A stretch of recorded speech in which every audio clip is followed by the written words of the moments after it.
Hi, Joe here from Scarff, Ford and Isuzu, and today we're going to talk about the 2020 Honda Insight. Let's dive in. Let me provide you some insight about the Honda Insight. This is a beautiful example, Touring Edition, very nicely equipped. It's almost like a mini Honda Accord Touring.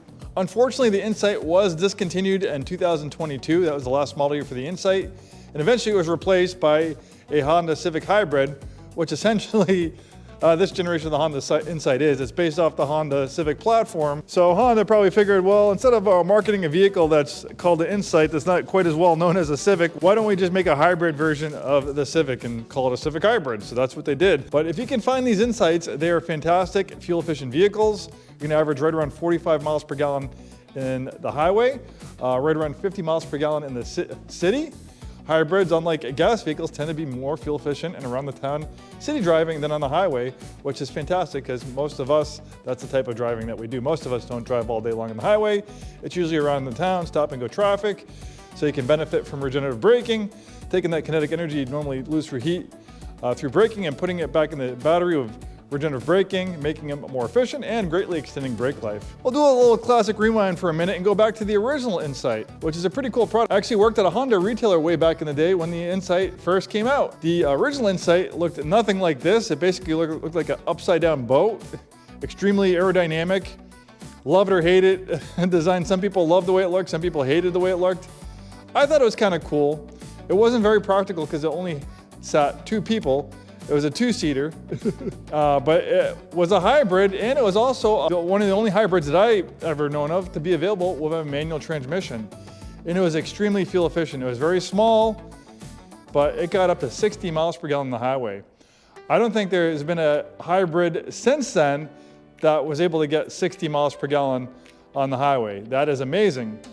It didn't sell very well, and eventually it was discontinued, but then it kind of had a resurgence on the used market when we had a fuel crisis and fuel prices started going crazy for a little while. Really fuel efficient vehicles that were previously undesirable, like Geo Metros and stuff like that, were all of a sudden becoming popular when gas was like $3 or $4 a gallon. So for a little while that Insight had a resurgence, and now it's kind of like a cult classic. If you can find one, they're really cool and really fuel efficient and very reliable, being a Honda. So after the little two-door upside down boat looking Insight, in 2010, Honda went back to the drawing board and they came out with another generation of the Insight that kind of followed the same design theme formula as the Toyota Prius, which by far and large was the most popular and probably still is one of the most popular hybrids that you can buy. So yeah, basically they made a Honda Insight that looked kind of like almost like a version of a Honda version of a Toyota Prius. It was great, it was fantastic. I've driven many of them back in the day, great vehicles. And then 2019, Honda went back to the drawing board and they relaunched the Insight in a much more refined, upscale package that we see here. Basically, it's a Honda Civic Hybrid. They didn't have a Civic Hybrid in 2019, so they had the Insight based on the Civic platform, which essentially is just a Honda Civic Hybrid. So we can understand why they dropped the Insight in 2022 and they just came out with a Honda Civic Hybrid. Probably a lot easier for the marketing team at Honda. The Honda Insight, this generation of the Honda Insight, is a compact sedan. It has very conventional styling, unlike the Prius, which is screaming, hey, look at me, I'm different, I'm a hybrid. The Honda Insight kind of flies under the radar. It doesn't look like a hybrid vehicle, it just looks like a regular Honda sedan. So for those that don't really want to make a statement on having a hybrid or, hybrids are a lot more conventional these days. Obviously, these days having an EV is a little bit more of a statement than having a hybrid since hybrids are so normal now. But back in the day, having a hybrid, having a Prius is kind of like having like an EV today. It's saying a statement that I care about the environment. That's a whole different story whether, it's, EVs or hybrids are better or worse for the environment. I could weigh in on that with my opinion, but I don't want to make this video take forever. So we have a 4-cylinder engine assisted with a hybrid system, pumping out a combined output of about 150 horsepower. That's enough to go 0 to 60 in under 8 seconds, so plenty of power, plenty of performance. Obviously, you're not going to be, drag racing Mustangs and stuff, but plenty of power to get you going and entertaining driving. And even though it's a compact, you have generous rear seat legroom. We have keyless ignition with push button start. We have a nice upscale interior, nice comfortable perforated leather seats, synthetic leather and stitching on the dashboard and the doors. Like I said, this feels like a mini Honda Accord Touring. It's a really nice vehicle. We got steering assist, adaptive cruise control, nice leather wrap wheel that's nicely contoured with contrast stitching, great sounding upgraded audio system.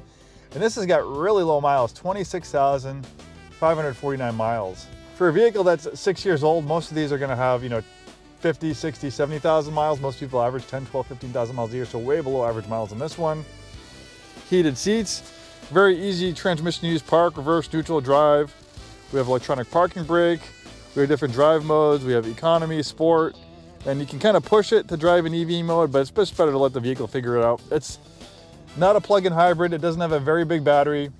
You're not gonna travel very far on hybrid power.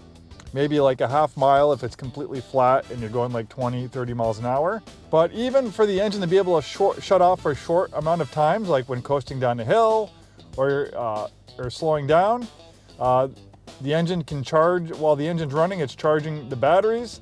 And then you have regenerative braking, so when you hit the brakes, that reverses the polarity of the electric motor, turning into a generator. So normally all that energy lose through heat through braking, you can recapture it and put it back in the battery. And things like that are what makes hybrids so much more efficient. And that regenerative braking is really nice because brakes can be a pretty expensive maintenance item. It can be sometimes $1,000 for just front pads and rotors, let alone front and rear pads and rotors. You'll probably never have to do brakes in this hybrid. Maybe when it has 120, 150,000 miles. There's some people with hybrids and EVs that have regenerative braking that never need to do brakes. It's amazing.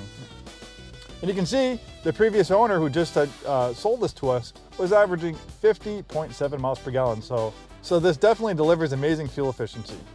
Well, thank you for joining me in this walk around video. We're Scarff Ford and Isuzu. We've been in business since 1922, over 100 years. We sell new Fords, new Isuzus, and a very wide variety of pre-owned vehicles. And we're also in a very noisy area. We got airplanes and trains. Not easy to make videos, but we do our best. Thanks so much for watching. We'll see you next time.